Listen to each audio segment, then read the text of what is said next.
Buenas noches con todos, yo voy a hablar de enfermedades de reemplazo de la médula. Entonces, como introducción, estas van a ser enfermedades que se producen en sitios distales al donde se va a dar el sitio de afección. Dentro de las más frecuentes tenemos la metástasis del linfoma, los tumores primarios del hueso y la osteomielitis. Dentro del diagnóstico diferencial tenemos los islotes óseos, la enfermedad de Payet y los hemangiomas. La resonancia es el mejor método para evaluar esto y va a haber métodos como el escaneo óseo, pero estas no van a ser buenas porque se puede confundir con patologías como la osteoporosis, las fracturas por insuficiencia, las bursitis, fascitis y tendinopatías. La primera patología que vamos a ver son las metástasis esqueléticas, que estas son lesiones focales o múltiples que van a ser hipointensas de T1 y hiperintensas de T2. Entonces, como vemos en este corte sagital en T1, vamos a ver este patrón hipointenso, y en esta secuencia en T2 con saturación de la grasa en corte sagital va a ser hiperintensa. También es importante ver los ganglios que están aumentados de tamaño. Tenemos otras que son las metástasis escleróticas, estas son propias del cáncer de próstata, y como vemos en este corte sagital en T1 y en corte sagital en T2, la mayoría de las vértebras van a ser hipointensas. También va a haber afectación de los tejidos blandos adyacentes. Algo que es importante es que en pacientes que estamos sospechando de metástasis, que en otros estudios como en este escaneo solo vemos una lesión, como vemos a nivel del fémur, y tenemos un laboratorio sospechoso, se pueden usar secuencias como la densidad de protones y el estilo. Dentro de estas vamos a encontrar hallazgos como una fractura subcondral y edema óseo, que estas son altamente sugestivas de metástasis. También es importante evaluar la respuesta al tratamiento. Entonces tenemos la secuencia T2 sagital, en la cual aquí vamos a tener un signo de halo, en la cual va a haber una lesión hiperintensa que va a tener edema alrededor. Esto quiere decir que no hay una buena respuesta al tratamiento. En cambio, tenemos un signo de halo T1 o signo de halo ángel, en la cual va a haber en la secuencia T1 un halo hiperintenso que corresponde a la grasa, y eso sí es una buena respuesta al tratamiento. También este es un caso de un paciente que tenía linfoma, entonces este era el corte sagital en T1 previo al tratamiento, en donde vamos a ver este patrón parchado en las vértebras afectadas, más a nivel de L3 a S1, y en el control luego de 8 semanas de tratamiento podemos ver que hay un reemplazo graso total, entonces esto es una buena respuesta al tratamiento. También podemos ver en las secuencias T1 contrastadas que va a haber un realce con el contraste, y también va a estar realzando las áreas que están afectadas, áreas adyacentes. Entonces, como vemos en este corte sagital en secuencia T2, en este corte axial en secuencia T2, podemos ver que además de los tejidos blandos que están afectados, además del cuerpo vertebral, van a través de los pedículos, que es un parámetro importante. Entonces, vamos a tener dilemas entre las lesiones osteoporóticas y las fracturas vertebrales compresivas, y es que estas van a dar reemplazo medular con hipointensidades por patologías que dan tejido blando, como edema, hemorragia o áreas de tumor. En estas las secuencias T2 no son útiles y se debe hacer un seguimiento por 8 semanas o con biopsia. Entonces, bueno, estas son las diferencias básicas entre las dos patologías. Entonces vamos a ver que en la osteoporótica está limitada al cuerpo vertebral, en la tumoral no. Vamos a ver que no suele haber masas en la osteoporótica de tejido blando, en cambio en la tumoral sí. Va a haber pocas áreas de médula amarilla en la osteoporótica, en cambio en la de tejido blando va a haber múltiples, especialmente post tratamiento. En la osteoporótica pueden ser lesiones solitarias, en cambio en la tumoral múltiple.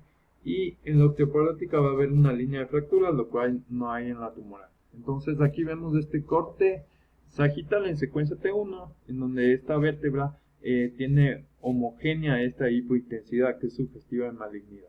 De la misma forma vemos este corte axial en T1, en donde, como les dije antes, se está expandiendo a través de los pedículos, entonces la expansión es sugestiva de malignidad. Aquí tenemos un corte T2, en donde igual hay una hipointensidad homogénea al cuerpo vertebral, que igual es sugestivo de malignidad, y en cambio aquí tenemos una línea de fractura que sería sugestiva de osteoporosis, pero de acuerdo a la biopsia que le hicieron a este, era una metástasis, así que no se da en todos los casos.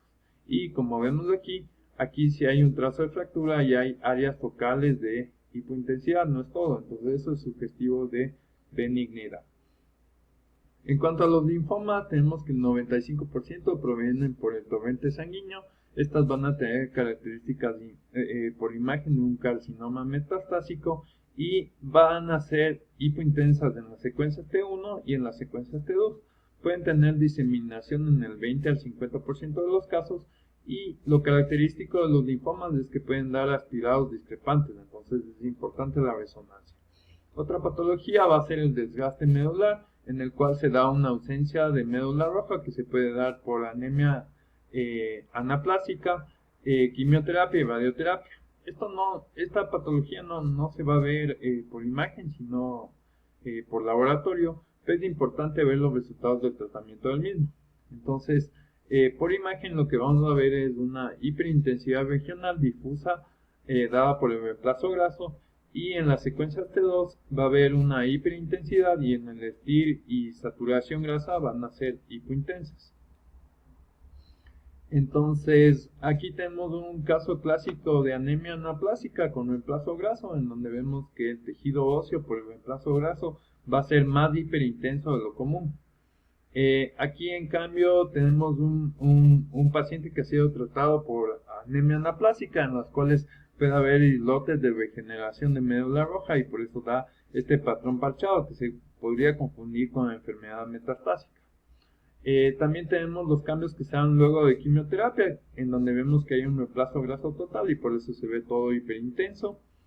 Y también tenemos aquellos pacientes que han sido tratados con factor hematopoyético de crecimiento, en los cuales va a generar estas áreas que van a ser hiperintensas, pero va a ser por el tratamiento que han recibido. En el T2 van a ser hiperintensas. En cuanto a la radioterapia, vamos a ver que poco a poco las pocas áreas que hay de médula roja van a ir siendo reemplazadas por médula grasa. Entonces vamos a ver cómo al principio había áreas escasas de médula roja y poco a poco se vuelven hiperintensas por el reemplazo. También podemos ver que conforme va avanzando los tratamientos, poco a poco va avanzando el tejido graso y se va reemplazando, como vemos en este corte sagital en secuencia T1. Aquí podemos ver en este corte coronal las áreas que han recibido radiación, las cuales son hiperintensas en cuanto a las áreas que no han recibido radiación. Algo que es importante es que si usamos una dosis de hasta 30 grays, que es bajo, podemos tener una regresión hacia la sustancia roja. En cambio, si tenemos una dosis de 50 grays y un tratamiento de 3 a 6 semanas, es muy difícil que vuelva a regenerarse la médula roja. De ahí tenemos las patologías que producen edema medular, que van a ser básicamente la hiperemia y la isquemia. Estas van a ser lesiones focales que envuelven la epífisis y van a tener una señal intermedia de músculo en T1 y van a ser hiperintensas en el T2 y van a estar dadas por estas patologías. Entonces aquí tenemos un corte axial en secuencia T2 con supresión de la grasa, en donde podemos ver edema a nivel de la patela y del fémur por un trauma. Este era un caso de un tumor osteoide, en donde podemos ver hiperintensidad por edema en las regiones adyacentes al tumor. Aquí tenemos un caso que está dado por osteoporosis transitoria, que es una patología que se da en mujeres en etapa de gestación, en el tercer trimestre. Entonces este era un caso de una paciente que había dado a luz y presentaba dolor en las caderas. Entonces aquí podemos ver el edema que es característico en la cabeza femoral, el cuello femoral y la zona intertrocanteriana. Estas patologías son autolimitadas, entonces en este control que le hicieron luego de 3 meses vieron que ya no había tanto edema como había antes.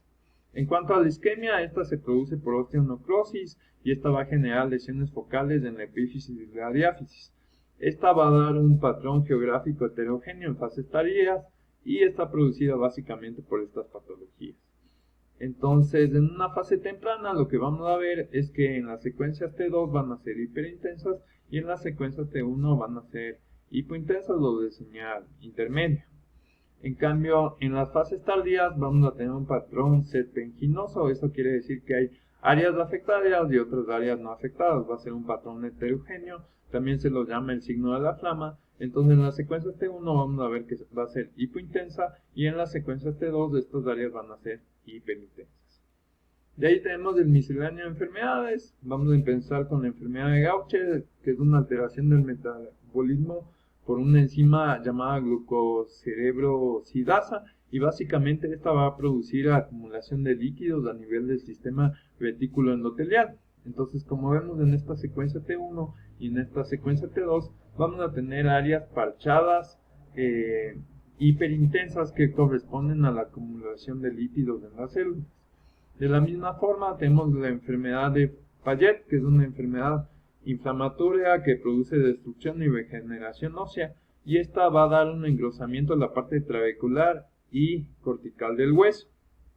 Entonces, aquí tenemos un patrón característico que es el patrón en el trato, en donde va a haber una fractura patológica con áreas hipointensas y unas áreas hiperintensas. De la misma forma, como les dije antes, va a haber un engrosamiento cortical de los huesos, entonces esto es característico de la enfermedad. En el STIR, en este corte axial, podemos ver que también va a haber áreas de edema que se puede confundir de alguna forma con procesos metastásicos. De ahí tenemos la osteopetrosis, que es una displasia ósea hereditaria con disminución de la actividad osteoclástica a nivel cortical y medular del hueso. Entonces, básicamente lo que vamos a ver es que estas van a dar un patrón súper hipointenso en la secuencia T1. Entonces, como vemos, en todos los huesos de la cadera, o sea, en los fémures, en los huesos ilíacos, incluso en las vértebras, va a haber una hipointensidad marcada. Y en muchos casos esta está asociada a fracturas patológicas también. También tenemos la enfermedad por depósito de hemosiderina, en la cual va a haber depósito de hierro en los macrófagos celulares de la médula que generan anemia hemolítica. Y estos básicamente también van a dar un patrón hipointenso en todas las estructuras óseas. Bueno, aquí se salvan las cabezas femorales, pero lo que es importante es que también, al menos en la secuencia T1, el hígado y el vaso se van a ver hipointensos. La última patología que vamos a ver es la atrofia serosa o transformación gelatinosa. Esta se va a dar en pacientes en estado caquético, más en pacientes con SIDA y anorexia nerviosa, y el hueso se forma en una sustancia blanda y van a tener intensidad de líquido. Entonces, por eso en las secuencias T1 las lesiones se van a ver hipointensas y en la secuencia T2 las lesiones se van a ver hiperintensas. Gracias.